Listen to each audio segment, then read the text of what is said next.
Bem-vindos ao Espírito Santo. Vitória, a capital capixaba, recebe todos os anos peregrinos para uma jornada de fé, autoconhecimento e religiosidade.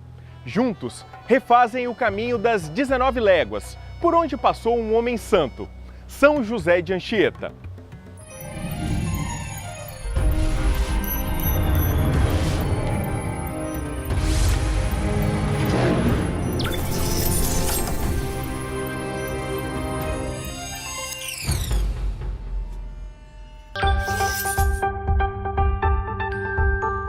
Catedral de Vitória, o local onde tudo começa.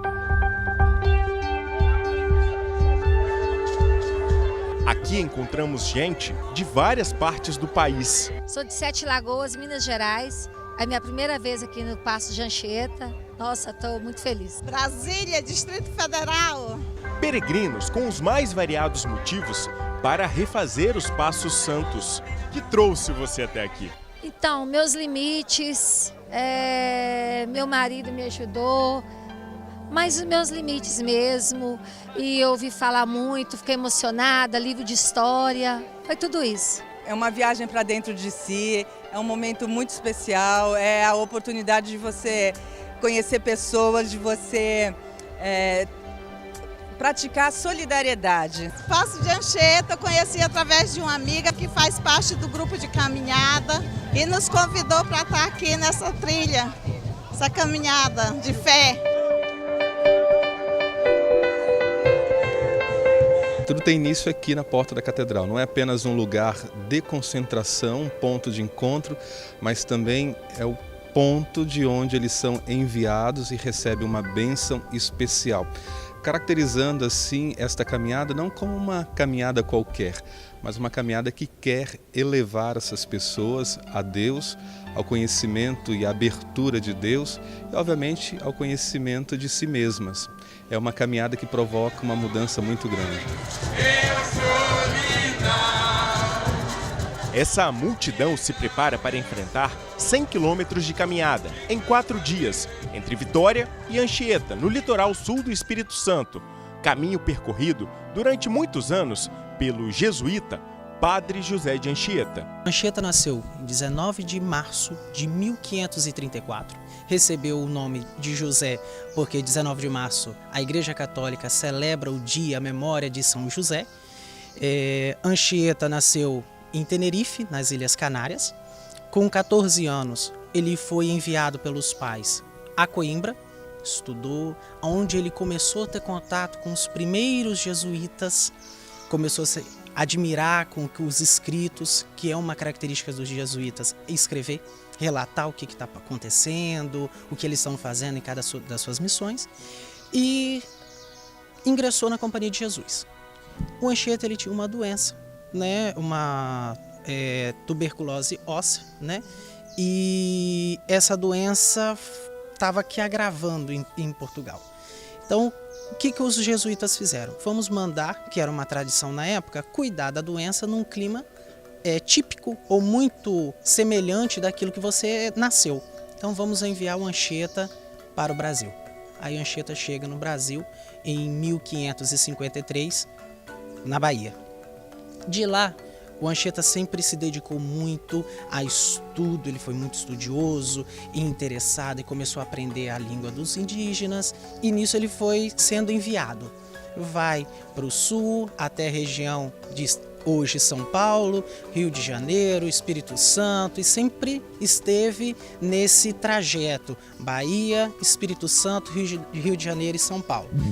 Com o tempo, ele foi ordenado padre em 1566 e logo, por esse destaque todo dele, se torna o provincial dos jesuítas no Brasil, ou seja, ele é o padre responsável por todos os jesuítas.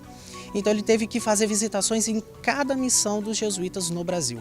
Então ele foi do sul de Pernambuco até São Paulo. Quando Anchieta ainda estava vivo, tanto em outras partes do Brasil como aqui em Anchieta, ele era tido já como santo. E o modo de ser dele, de socorrer as pessoas, atender a confissão, a defesa dos indígenas, tudo isso foi criando uma fama de santidade. E basta a gente ver que, por exemplo, em São Paulo, ele era novo, devia ter uns 18, 19 anos. E a gente fala que ele é fundador da cidade de São Paulo, não porque ele falou aqui vai ser o colégio, mas porque ele era tão bom, que as famílias indígenas e portuguesas mudavam para o entorno do colégio por causa dele. Então ele é fundador de São Paulo, enquanto ele agregou, pelo modo de ser, muitas famílias e foi criando aquela vila e foi se tornando depois a cidade.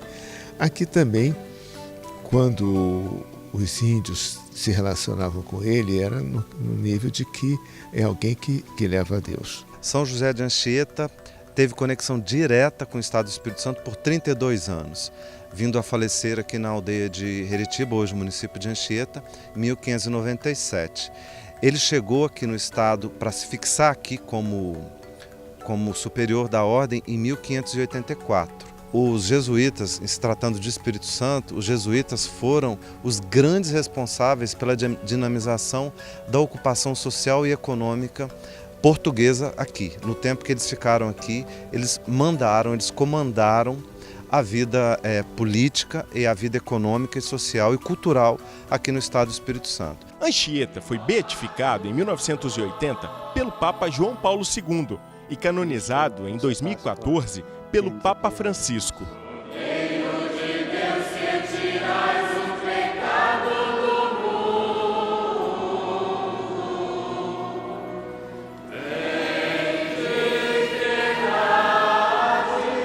A ele são atribuídos muitos milagres. O mais recente você tem da menina, que ela nasceu sem o osso do calcanhar, e a avó, cada dia na hora do banho, pegava uma reliquinha, ou seja, um pedaço de uma fita que foi tocada no osso dele, punha no lugar do calcanhar. 15 dias depois ela viu que tinha alguma coisa ali, o médico falou, é o osso. Então esse foi o milagre comprovado. O outro nós temos, que é uma grande intercessão dele, o rapaz estava de moto e no capacete ele tinha essa relíquia de Anchieta também, a seda tocada no osso. Houve um acidente, a moto se perdeu, mas ele e o capacete ficaram intactos.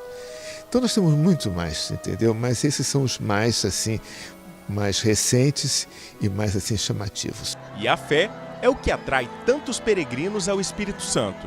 Quando ele se tornou provincial, ele usava um navio que facilitava mais a enfrentar as distâncias, evidentemente por mar, mas jamais ele foi carregado nos ombros de um índio, como era costume da época, ou usou um animal. Ele andava a pé. Mas por que o Padre Anchieta não usava um animal, um cavalo, alguma coisa para andar? Por essa doença ele sentia muitas dores. Então o galopar de um cavalo era uma dor muito forte para ele. Então ele preferia andar a pé. Por isso que andava tanto em São Paulo, no Rio de Janeiro, aqui no Espírito Santo, era sempre um peregrino e caminhando e sempre trilhando novas missões e fazendo mais amigos, que é o que ele tinha um carinho muito grande pelos indígenas. Lá se vão 2 décadas desde a primeira edição dos Passos de Anchieta. Tudo começou quando a gente comemorou os 400 anos de Anchieta, e nós tínhamos a experiência de Santiago, do caminho de Santiago de Compostela. E resolvemos reviver os passos na época do Padre José de Anchieta, aqui do século XVI, aqui no Espírito Santo. Então nós, dentro da modelagem de Santiago de Compostela, a gente fez esse caminho. Então hoje nós estamos fazendo aí a 20ª caminhada, vamos fazer 20 anos. E nós estamos muito felizes de saber que hoje os Passos de Anchieta é um grande produto turístico do Espírito Santo. Primeiro ano com 200 pessoas, segundo ano com 400 e hoje dá 4 mil, já chegou até dar 5 mil pessoas em 2007. Somos o primeiro caminho, vamos dizer, cristão do Brasil, que vem do século XVI e também das Américas, que nós não encontramos registro na América que tivesse um caminho igual a esse. Então, existem outros caminhos pelo Brasil, mas um caminho com tanta história são os Passos de Anchieta, que agora é Santo José de Anchieta. Ó Deus Todo-Poderoso, que sempre concedeis vossa misericórdia a quem vos ama e que em nenhum lugar do mundo estáis longe de quem vos procura, ficai ao lado desses vossos filhos peregrinos e guiai-os no seu caminho, para que de dia a vossa sombra os envolva e de noite a luz da vossa graça os ilumine, e eles possam assim chegar felizes ao seu destino em vossa companhia. Com a bênção do envio, os peregrinos partem.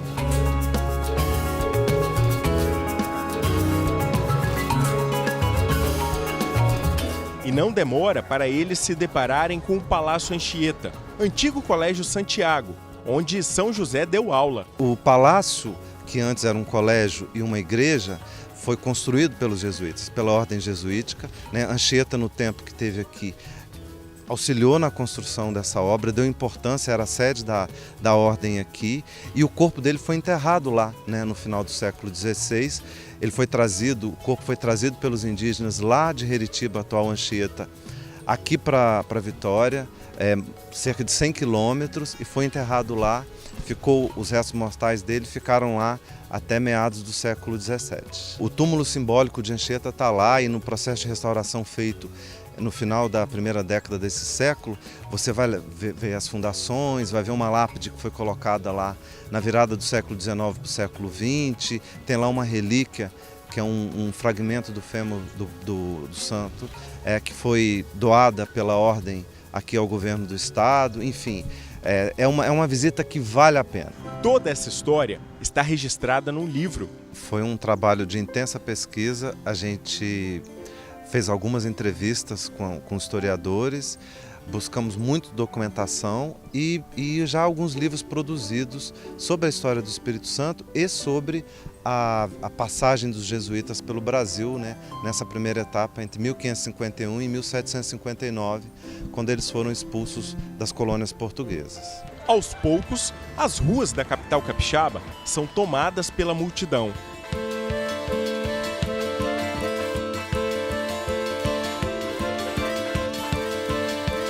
Ao longo da caminhada, os peregrinos passam por pontos como este aqui, que são pontos de carimbo, que registram a passagem deles. O primeiro fica aqui no sítio histórico da Prainha, em Vila Velha, e ao longo do trajeto serão 14. Isso faz com que os peregrinos passem por locais importantes, históricos, como o Convento da Penha, o maior símbolo religioso do Espírito Santo. A história do Convento da Penha começa aqui na Prainha de Vila Velha, com a chegada do Frei Pedro Palacios em 1558. O Frei trouxe junto com ele uma imagem de Nossa Senhora das Alegrias. A ideia inicial era construir o santuário bem ali, no pé do penhasco, mas um sinal fez o Frei mudar de ideia e construir o convento lá em cima, no alto do morro. Mas para chegar lá em cima, é preciso disposição para encarar a ladeira das 7 voltas, a estrada antiga do Campinho, mas o esforço é logo recompensado na chegada. A subida é muito puxada. É puxada, mas a gente faz um pouco de pranayama e dá tudo certo. Tá uma delícia, depois dessa subida, uma respiração perfeita, abrir o pulmão, tá muito gostoso. E a paisagem, o lugar, muito bom.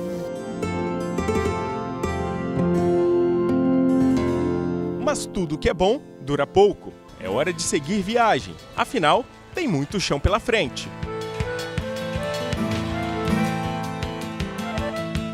E, de repente, um oásis aparece no caminho. É um oásis, Porque depois de alguns minutos, pelo menos aproximadamente 40 minutos de caminhada, no espaço de Anchieta, que é uma tradição, é um fato histórico realmente, E a gente chega aqui e é contemplado com isso, com água, frutas, tudo que é necessário para a gente, para o nosso bom condicionamento físico. E olha só quem está no comando, os escoteiros mirins. E é uma forma de nós estarmos próximo do andarilho, próximo da espiritualidade e dar esse apoio a eles, não só físico na distribuição das frutas, das frutas, da água, mas é dar esse apoio de energia mesmo, de jovens. Você está gostando dessa experiência? Tô. Você está fazendo o que aqui? Dando maçã, mexerica para os caminhantes da Praça de Anchieta. Você está gostando? Tô. É muito bom ver a gratificação que eles dão quando eles passam. Muito legal. É o nosso futuro, né? Então, quer dizer, eles já são crianças e já estão se projetando no esporte, apreciando as caminhadas, dando continuidade a esse fato que são o espaço de Anchieta, né? Então, quer dizer que não vai parar, vai continuar. E aí é pegar uma frutinha aqui e continuar caminhando. Sim, agora sim, já comi, já bebi uma aguinha e tal, e vamos continuar a caminhada no espaço de Anchieta. Leva uma bananinha então, porque se der fome no meio do caminho, já tá abastecida. Tô aqui, ó. Obrigada.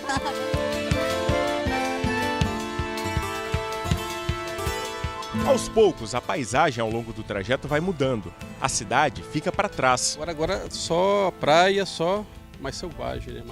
Porque lá era mais urbano, né? Muita gente. Até melhor para caminhar agora, né? Esse ventinho também ajuda a andar, entendeu? Não cansa tanto, entendeu? E é melhor andar na cidade ou andar assim? Cara, na cidade é bem melhor, entendeu? Porque aqui cansa mais, né? Estrada de chão, entendeu? Aí tem que ficar desviando de poça também. Aí na estrada é bem mais fácil, entendeu? As condições, como é que estão? Não, tá doido para chegar logo lá e dar uma descansada. Tá bem cansado, bem doído mesmo. Fisicamente, como é que você tá? Como eu pratico esporte sempre, né? Aí eu tô sempre bem, tô sempre em forma, entendeu? Mas ainda falta muito até o fim dessa jornada.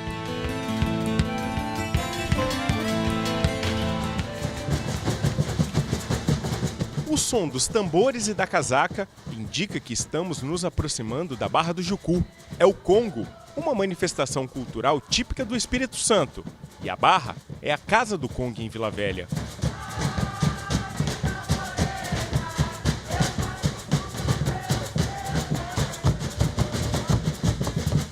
O estado do Espírito Santo é um dos estados mais diversos da federação, assim, né?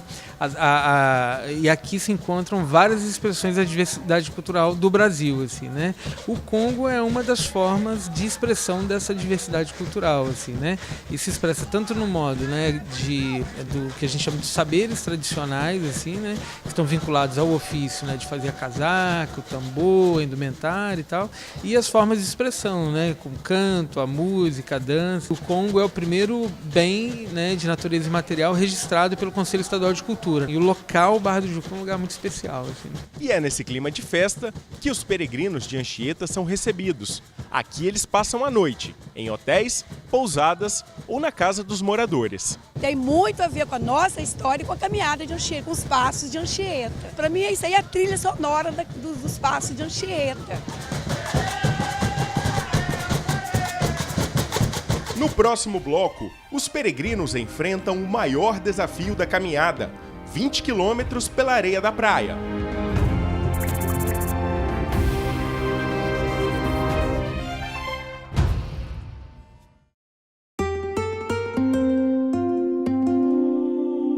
O padre que virou santo, São José de Anchieta, o terceiro santo brasileiro, morreu no Espírito Santo, na antiga vila de Heritiba, atual cidade de Anchieta, no litoral sul capixaba.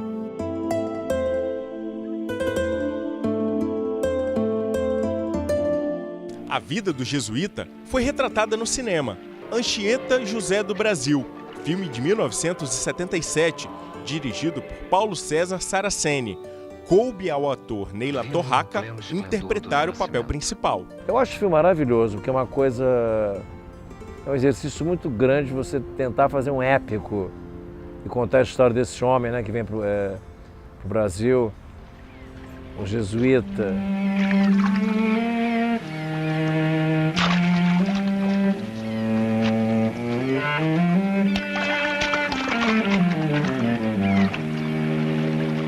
Dentro do meu armário como ator, tinha esse padre, tinha esse jesuíta, tinha esse santo. Depois que comecei a filmar, eu não usei mais sapato, não usei mais nada no pé para poder mostrar como é que o pé ficando em contato com a... Então o pé fica uma loucura, né? Todo machucado, com calo, com espinhos, com feridas, com tudo. Então às vezes ele passava a câmera para mim para eu mesmo filmar o caminho dele, os caminhos de Anchieta. Mãe Santíssima de Jesus, os teus louvores, hei de os cantar ou calar. O ator lembra até hoje a cena que mais o marcou. A cena que ele escreveu o poema da Virgem, que é lindo aquilo. Que ele fez a cena toda saindo, não tinha drone na época, então com helicóptero. Conseguiu fazer vir até pegar o lado pegar de cima, eu escrevendo mesmo o poema da Virgem na areia, né? E foi a foto que ficou mais registrada do filme e do personagem.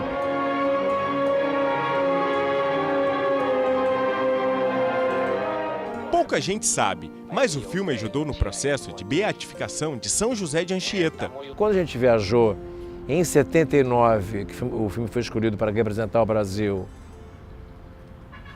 no Festival de Veneza, a gente mostrou o filme, a crítica ficou dividida, elogiando muito o filme e também falando mal. Aí na volta a gente parou em Roma e o Paulo, que era Paulo César Saraceno, que era muito ligado com o pessoal do Itamaraty, recebeu um amigo dele, que era o nosso cônsul no Vaticano. Ele pega e entregou o filme pro cara na época, e o cara pega e leva para passar para o Papa. Começa o processo de beatificação do Anchieta. Os ensinamentos, a fé, o modo de vida é o que move os peregrinos a refazerem os passos do jesuíta em terras capixabas. Eu faço isso há 10 anos, desde 2008. Eles estão fazendo a 20ª edição, eu faço a 10ª. Isso para mim emociona muito e eu faço tudo exatamente, né? Rezando, fazendo orações ao longo da caminhada para me purificar, me fortalecer espiritualmente. Aos 89 anos, Dona Doroteia é um exemplo. De onde tirar tanta disposição para encarar essa caminhada? Olha, eu sempre fui muito ativa, né? Tanto no trabalho como na vida toda, né? Mas é que eu me aposentei com 70 anos, né? E depois meu sonho era fazer caminho de Compostela, né? E aí eu resolvi pôr o pé no mundo, né? E não parei mais. O segredo? Estou fazendo só pilates, né? 3 vezes por semana. Mas eu me alimento bem, levantar sempre com o pé direito, né? Com bom humor, manter sempre o bom humor. Sozinho ou em grupo, todos seguem o mesmo caminho, um trajeto cheio de belezas e todo sinalizado. A sinalização ela é fundamental para que o caminho seja perene. O que significa isso? A ideia do projeto é que não só tenha essa caminhada coletiva, mas que o caminho ele seja perene, que as pessoas possam andar em qualquer época do ano. Pela frente, o maior desafio da caminhada, o Parque Estadual Paulo César Vinha. Do alto, a imensidão. Ele foi criado na década de 90, né? O principal atrativo e o objeto de conservação dele são os ambientes de Restinga. E nesses ambientes tem várias trilhas para apreciação da vegetação típica de Restinga, com várias formações interessantes de serem observadas. Cada uma tem sua especificidade.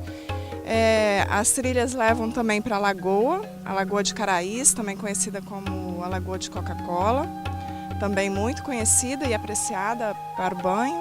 A Fernanda é guarda ambiental aqui no Parque Estadual Paulo César Vinha e ela está me mostrando a trilha da Clúzia, que é uma trilha cidadã, voltada para pessoas com deficiência. Como que é essa trilha, Fernanda?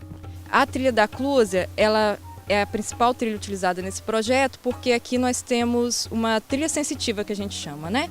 Para explorar os sentidos mais aguçados para essas pessoas. Nós fazemos uma atividade que é as pessoas se concentrarem e tentarem escutar o som da mata, depois a gente pergunta para essas pessoas o que elas escutaram. No caso, quando a gente recebe deficientes auditivos, aí vem um intérprete de Libras, nós fazemos a trilha guiada e o intérprete vai apresentar junto conosco a trilha. Nós também recebemos capacitação para atender esse público. Nós também temos a cadeira de rodas adaptada, que é para fazer a trilha monitorada com pessoas cadeirantes, né, que utilizam a cadeira de rodas. E também recebemos aqui grupos de idosos. Areia, vento, tudo torna a caminhada mais difícil. Esse é o trecho mais difícil. A preparação, o ano passado eu tive aqui, não tão bem preparado. Assim, Hoje eu estou sentindo bem mais preparado. A se preparar para os passos. E para outras caminhadas que eu faço também. E entre os peregrinos, eis que surge ele. Seria uma miragem? Por que você decidiu fazer a caminhada vestido de São José de Anchieta? É para mostrar que é os passos de Anchieta, que no início vinha aquela caminhada e o pessoal perguntava geralmente, o que é caminhada aquela? Aí depois eu falei assim, então vou vir de padre para mostrar que é os passos de Anchieta. Ao final de cada dia de caminhada, os participantes são recebidos assim, com massagem e relaxamento à beira-mar. A mão delas é muito suave, muito delicada. Você estava com dor mais onde? No pé e nas pernas. Então foi ótimo porque ela trabalhou exatamente a perna e o pé. Agora com essa massagem, tô outra coisa. Outro, novinho. Tô novo, graças a Deus. Depois dessa longa caminhada, eles chegam muito cansados, tensos e assim, após esse relaxamento que nós proporcionamos a eles, eles saem daqui renovados, né? Os pés sobrecarregam muito o peso do seu corpo, né? Então, por essa proporção, é onde que mais eles sentem muita dor. A panturrilha em si dá muito nódulo de tensões, então assim, eles reclamam muito também. E as costas, grande parte do trapézio, onde o homem mais distende a musculatura, aqui também é onde que eles mais se queixam, tô cansado, preciso, me salva. Peregrino que é peregrino não descansa. Mal acaba uma caminhada e já começa outra. Tem gente aqui que já percorreu o mundo. Mundo afora, eu fiz o caminho de Santiago, começando de San Jean até na Espanha, né? Demorei 30 dias. Fiz o caminho de Santiago de Porto a Santiago, demorou uns 13 dias mais ou menos. Fiz na Itália o caminho de Assis, demorou também uns 23 dias. E fiz, assim, algumas travessias na Patagônia. A solidariedade que a gente vê aqui nos Passos de Anchieta, a gente também encontra lá. A gente encontra toda essa estrutura, não só física, de apoio, né, de alimento, de hospedagem. Lá é muito, tudo aumentado, sabe? O sentimento que a gente tem, assim, é muito forte. Da solidariedade, que eu quero dizer, do aprendizado que a gente tem no dia a dia, isso aí é o mais marcante. Maravilhoso você chegar num país que você não conhece nada, que você não domina o idioma, mas que existe uma linguagem comum entre os peregrinos. Fantástico, maravilhoso. Se assemelha um pouco com o que a gente está vivendo aqui? Com certeza. E aqui, como todo mundo se conhece, todo mundo é brasileiro, o calor humano é maravilhoso. É demais. É o 4º ano que eu faço os passos e é uma proposta que eu tenho de fazer o resto da minha vida, enquanto eu puder. Todo ano eu estou aqui nos Passos de Anchieta. A beleza das praias de Guarapari encanta turistas e capixabas. O balneário é um dos mais conhecidos do Espírito Santo e foi o padre José de Anchieta quem fundou a cidade. Ele passou aqui pelas nossas terras, né, que esteve junto aqui. Nós até possuímos uma relíquia dele aqui na nossa igreja, antiga matriz Nossa Senhora da Conceição. Então toda a nossa história, toda a história deste povo culturalmente está marcado pela presença de Padre José de Anchieta e por todos os jesuítas que aqui trabalharam também. Cidade Saúde, assim Guarapari é conhecida, e não é para menos. Aqui encontramos areias que curam. Por que a senhora veio procurar a Praia da Areia Preta? Para tratamento. Estava sentindo muita dor no quadril e nas pontas dos dedos. E depois que eu comecei aqui me enterrar e usar da areia, eu parei de sentir as dores. Isso já faz quanto tempo? Tem no máximo 15 dias. A senhora acredita então no poder dessa areia? Acredito no poder. O mar junto com a areia preta fazem milagres, né? É bom para curar artrite, artrose, reumatismo. As pessoas que frequentam aqui já são pessoas de uma determinada idade e todas elas estão muito bem de saúde. A área de Guarapari tem o equivalente a 13 vezes o nível de radiação que nós temos aqui, por exemplo, nesse laboratório em São Paulo. Isso desde 2008. Nós estamos fazendo um estudo sistemático. Então, não é só um estudo que vamos lá, tiramos os dados. Não, nós investigamos todos os meses. Todos os meses nós fazemos um mapeamento das praias. E nós investigamos esse nível de radiação, como ele varia com o tempo, com a intensidade. E então, começamos a fazer correlação com as pessoas que vivem lá, que habitam aquelas cidades, né? A gente fica em Vitória, que é a capital, então a gente se desloca até lá. E a gente verificou, usando dados do SUS, do Sistema Único de Saúde, que havia uma incidência muito baixa de câncer de mama na região de Guarapari, comparando com todas as cidades do Brasil. Isso estranhava muito os dados, né? E nós começamos a fazer a correlação com o que já se falava, que a areia tinha algum benefício. E conseguimos fazer essa avaliação, fazendo a contagem da areia, verificando a intensidade da radiação. E nós verificamos nisso, né, que a radiação que tem lá é uma radiação de baixo nível e que acaba estimulando a autodefesa dos organismos vivos que estão lá. Eles acabam se adaptando a reparar esses danos de radiação, né, muito mais rápido. Então tem o que a gente chama de uma atividade biopositiva. Quer dizer, isso estimula o organismo a ser mais resistente. Então as pessoas que vivem lá, elas têm, como se diz, um pouco mais de estímulo à saúde. É como se eu desse pequenas doses de vacinas, né? Vacinas assim, anticorpos. Olha, eu vou te dar um pouquinho de vírus, mas bem reduzido o efeito dele. E as pessoas vão desenvolvendo essa defesa. Então lá é o único lugar no Brasil e no mundo. Porque em Kerala, que é uma praia parecida lá na Índia, eles têm algo em torno de 12 vezes, mas a praia é meio inacessível, é feita de cascalho. Lá em Guarapari é uma praia fácil, acessível, as pessoas andam, caminham, aproveitam. Então elas realmente conseguem ter esse estímulo, né? De uma dose baixa, mas estimulante. Esta professora aposentada se dedicou ao estudo das areias de Guarapari.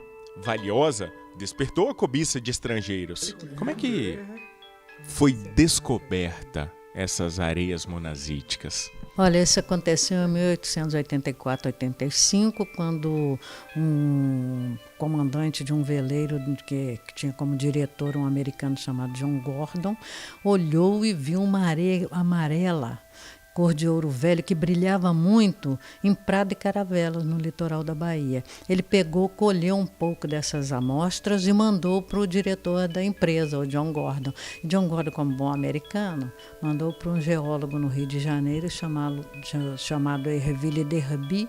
Derby, não tendo como analisar o material, ele mandou para Henrique Gorsec, que é o fundador da Escola de Minas de Ouro Preto. E Gorsec foi quem primeiro analisou as areias monazíticas do Brasil. Ele publicou o resultado das análises nos Anais de Ciências da Faculdade de Ouro Preto e de Paris. E disse que era um minério, mas que na época não havia emprego industrial. John Gordon, como bom americano, passou a mão no resultado e foi para a Europa. Aí eles, a primeira coisa que fabricaram com areia monazítica foi camisinhas para lampiões a gás. A fábrica era na Holanda, eles utilizavam um minério sueco e substituíram pela monazita. E eles observaram que quanto mais monazita eles colocassem na fórmula, mais brilho dava à luz. John Gordon volta ao Brasil e assina um termo de direito de exploração e exportação das areias. Iniciaram isso ao bruto e estocaram 150 mil toneladas em Hamburgo, na Alemanha, e eles tinham direito de explorar terras do governo, terra da Marinha, terrenos devolutos e particulares, e pagavam somente 4% de imposto para o governo, mas desses 4% eles deduziam a extração, o gasto com a extração e exportação, sobrava menos de 1% para a gente. Foi assim que começou a exploração das areias no Brasil. O poder terapêutico das areias de Guarapari está sendo estudado na Universidade de São Paulo, a USP, e será apresentado em breve para todo o mundo. Nós estamos levando um trabalho para um congresso que está tendo na Espanha, né? E que relata que lá, se você pega doses de 2 horas, 3 horas, no começo da manhã, se somam efeitos. Efeito do ar dessa areia que é radiativa, mas de baixa intensidade. Esse ar traz estímulo à defesa do organismo. Efeito da radiação ultravioleta, que estimula a fixação de vitaminas como a D, né? E efeito do ar marinho. Todos esses efeitos somados, a gente diz que ali você tem uma confluência de fatores para estimular a resposta dos organismos lá. Então, Várias pessoas que a gente vê lá relatam nitidamente isso. O que causa uma certa confusão é atribuir tudo isso à areia. Não, mas eu garanto que essa confluência não existe em muitos lugares do mundo. Que a gente já estudou isso e não existem mesmo. Então a gente está levando para a Espanha exatamente mostrando essa peculiaridade de ter fatores que a gente chama climáticos, né, associados a fatores radiológicos, né, ou radioativos, né, e fatores de ambiente. Quer dizer, um ambiente que te traz, né, muita luz, então estimula o organismo. E se faz bem, os peregrinos de Anchieta aproveitam a passagem pela cidade para se beneficiar dos poderes terapêuticos das areias de Guarapari. A seguir, a história e as belezas de Anchieta, que encantaram o Padre Santo.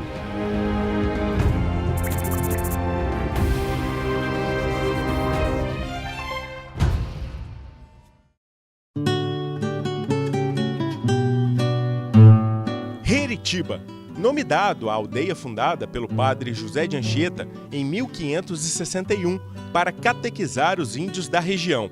Aqui o jesuíta viveu os últimos 10 anos de vida. A saúde foi agravando, então o padre provincial do Brasil na época, pede que ele então fique aqui. Ele escolheu, né, ele pediu e o padre geral, o provincial, autorizou ele ficar. E foi quando, num domingo de 9 de junho de 1597, José de Anchieta falece na cela que está aqui anexa ao santuário. Heritiba se transformou em Anchieta, uma homenagem ao jesuíta. A história do Padre Santo está guardada num santuário no coração da cidade. Aqui traz uma paz. Nós temos um santuário que está no centro da cidade de Anchieta, mas de uma paz fantástica, incomum, vamos por assim. Então nós estamos no centro. Justifica por que o Anchieta escolheu aqui para construir uma igreja e escolheu aqui para morrer. Então é um local muito maravilhoso. Reviver todo momento a história, contar para um turista, para um devoto, você vê o devoto se emocionar, chorar com a história, né? Ou um devoto que vem aqui para agradecer uma graça ou pedir algo que está precisando. Então isso é muito gratificante, é um momento ímpar na vida de qualquer pessoa.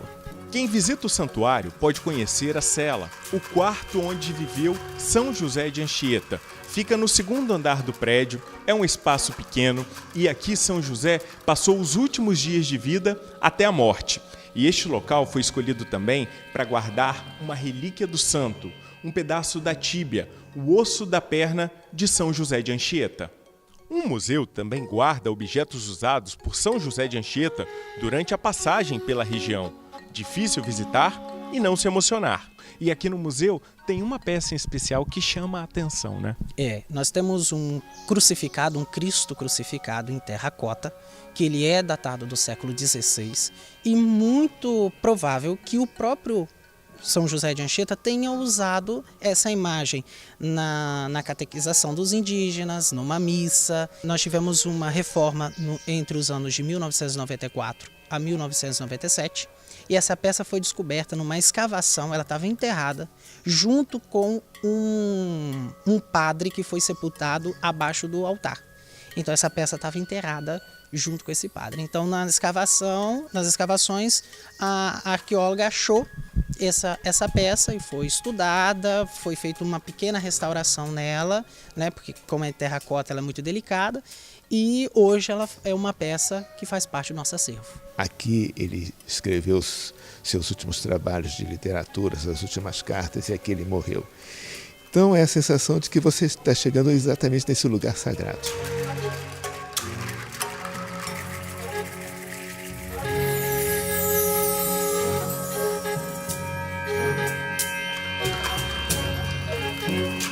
O município de Anchieta sempre dependeu dos recursos vindos da mineradora Samarco. A empresa está com as atividades paradas desde o acidente com a barragem de Fundão, em Mariana, Minas Gerais, no final de 2015. E isso impactou muito nos cofres da prefeitura. 60% da arrecadação são provenientes da Samarco Mineração. Mas o impacto maior ainda está por vir nos anos 2018 e 2019. Então, assim, é um momento muito difícil que nós estamos atravessando. Precisamos buscar outras alternativas. É difícil falar, não depender dessa marca. O turismo religioso é encarado como nova alternativa de renda para a cidade. Isso graças à canonização de São José de Anchieta. A ideia é trazer o santo para mais perto do turismo. Com certeza. Não é à toa que nós já temos até o nosso padre mesmo, o Padre Eduardo, que já está fazendo missas na praia, confissões na praia. Então, isso está sendo uma grande ajuda para nós, empresários locais aqui. E a gente vê, principalmente durante o tempo de verão, aqui as pessoas que assinam a visita ao museu, a visita à cela de Anchieta também, aumentou bastante. Então a gente tem assim um aumento de, eu estou aqui, vai fazer 3 anos, mas a gente vê assim de 1.000 pessoas por ano, né? E a missa do Anchieta no dia 9 de junho, a gente agora está, no início, a gente preparou para 2.000, foram 3.000, a gente está agora preparando para 4, né? E a gente sabe que vem mais. Então a devoção aumentou por isso e também pelos pedidos de relíquia, pedidos de orações. A gente tem aqui, não sei se dá para você ver, ali tem aquela urna, ela é grande e ela fica cheia e fica sólida. A gente já queimou aquilo ali algumas vezes, né? Então, esses pedidos. Então, isso é uma realidade. Tanto a visita na igreja, visita na cela principalmente, que é um lugar rico em espiritualidade, o museu, procura por relíquia, que é uma seda tocada no osso do padre Anchieta, de São José de Anchieta, que ela é enviada para as pessoas enviam cartas, enviam e-mails, botam endereço, por favor, envie uma relíquia de São José de Anchieta, somos devotos. Nós enviamos para o correio uma relíquia, há uma procura, nós estamos fazendo semestralmente 15.000 relíquias e distribuindo pelo Brasil. E para fora do Brasil, temos cartas do Canadá, dos Estados Unidos, de Portugal, da Espanha, da Itália e entre outros países, solicitando a relíquia de São José de Anchieta. Outra aposta é explorar as belezas naturais da região.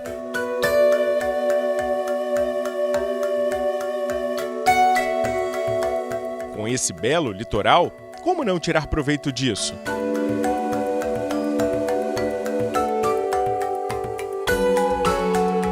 E o que dizer deste manguezal?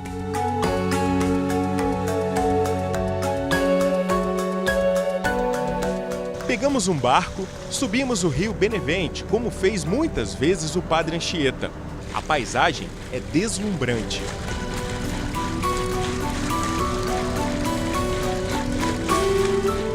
O manguezal de Anchieta é um dos mais preservados do Espírito Santo, uma espécie de berçário para várias espécies. E do alto, você tem a dimensão disso que eu estou falando. Estamos atrás das antigas ruínas de Anchieta. Para chegar lá, uma ponte sobre sambaquis, depósitos de conchas usados para guardar esqueletos indígenas da época dos jesuítas. A região guarda centenas de sambaquis. Só aqui nessa região de Salinas das Ruínas são 43 sítios arqueológicos, né? E nós temos um sítio arqueológico que fica no Santuário São José de Anchieta, lá no Centro Histórico de Anchieta. Agora, tem-se notícias de passagem de São José de Anchieta por essa região? Olha, como ele era denominado como Padre Voador Aribepe, a gente calcula que ele tenha passado também por aqui. E aí estão elas, as antigas ruínas.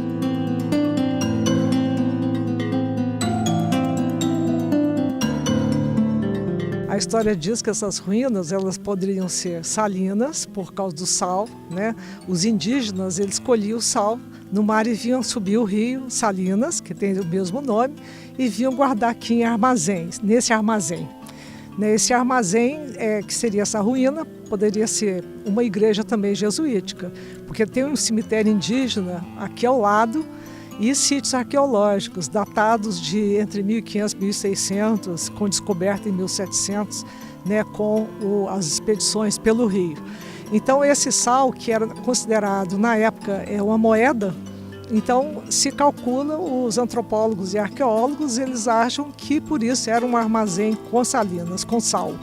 Né? E outros acham que foi uma igreja jesuítica pelo fato dos jesuítas estarem aqui já na região toda de Heritiba, que é Anchieta. Além do turismo, a culinária chama a atenção. Como resistir a essa delícia? Esse prato que você degustou, a paella, que é o prato símbolo da 20ª edição do Festival Capixaba de Frutos do Mar, é um prato que agrega muita coisa, né? Se eu fizesse, por exemplo, a moqueca, eu poderia ter o peixe e o camarão. A paella eu posso pôr lula, polvo, peixe, camarão, siri, caranguejo. Tudo isso é encontrado aqui mesmo? Tudo isso é pescado no mar de Anchieta, é cultivado nas terras de Anchieta. O interessante é a gente mostrar o regional. 70% do prato é qualidade e frescor dos produtos, tá? Não tem como você fazer um prato de frutos do mar numa cozinha assim artesanal, igual o Espírito Santo faz, de panela de barro, moqueca, sem uma qualidade de um peixe e um frescor do peixe. Mas isso pra gente não é problema. A preservação ambiental é outro tesouro da região. Por isso, tudo é bem cuidado. O SEMARI foi criado em 2013, né? O objetivo de dar continuidade às ações de pesquisa e conservação das tartarugas marinhas antes executadas pelo Tamar, né?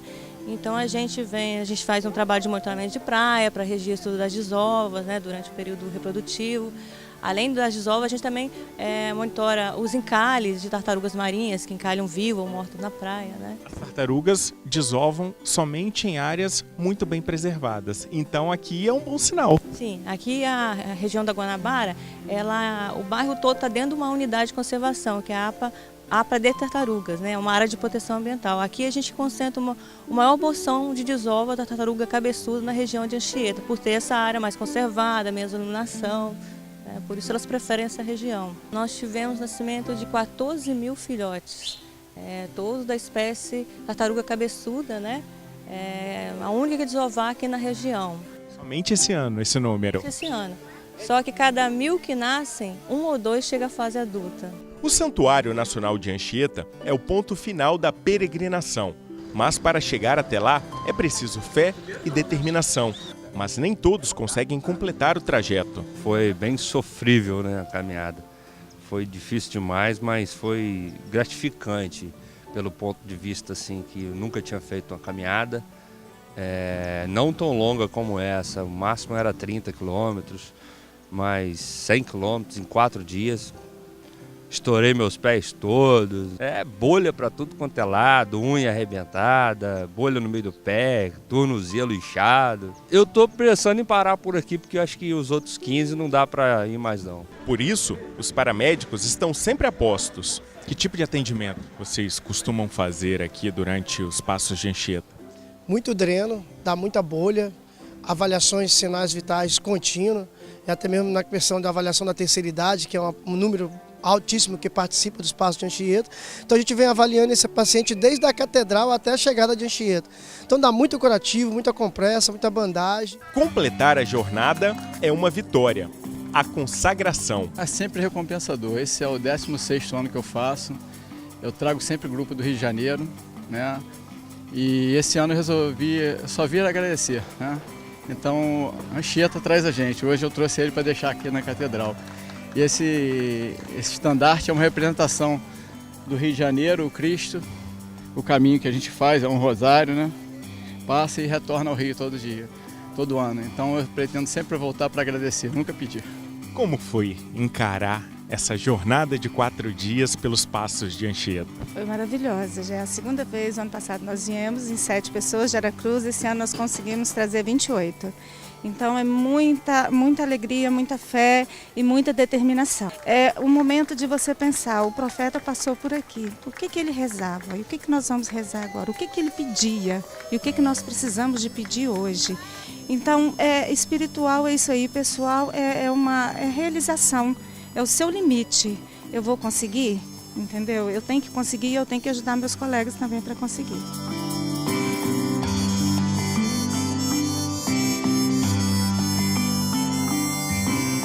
Padre, poeta, apóstolo, São José de Anchieta é um exemplo de fé, religiosidade e devoção. Um homem santo. Um santo capixaba.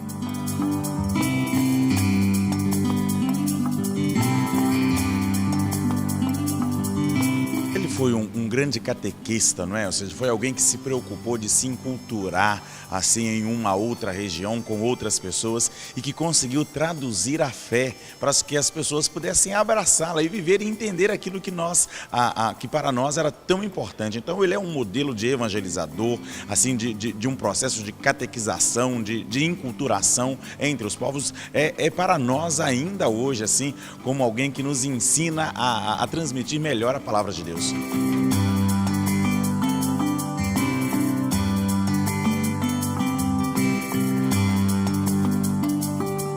Seguir os passos de Anchieta é seguir os passos de um homem que abraçou a fé, que abraçou Cristo, que anunciou o Evangelho. Seguir os passos de Anchieta nos dias de hoje, vivenciar um pouco o seu estilo, contextualizando com a nossa realidade, com a nossa realidade bem concreta aqui do Estado do Espírito Santo.